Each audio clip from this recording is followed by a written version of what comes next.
Hey you guys, I need to put in a plug for Ricochet Off-Road. I have put 350 to 400 miles on my KLX300R since I installed this Ricochet skid plate, and it has just done an awesome job protecting my bike.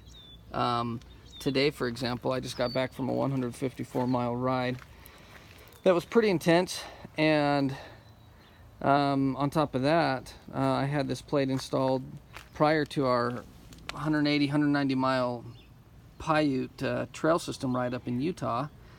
And I mean, you can constantly hear, and you can even see if you look, I mean, dings like this, and you'd see more of them if it wasn't all covered in mud.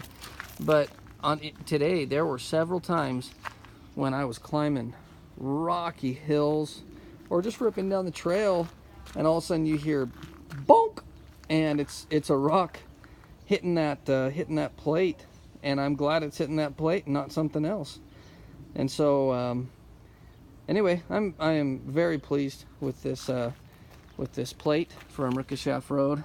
My buddy even has the a Ricochet plate on his DRZ 400 that my buddy that rides with me down here in Arizona, and he's happy with his as well. So just need to say that, based on some pretty serious riding, I'm very happy with this Ricochet Off-Road skid plate, and it's seen a lot of action already, and it's going to see a lot more, but it's awesome.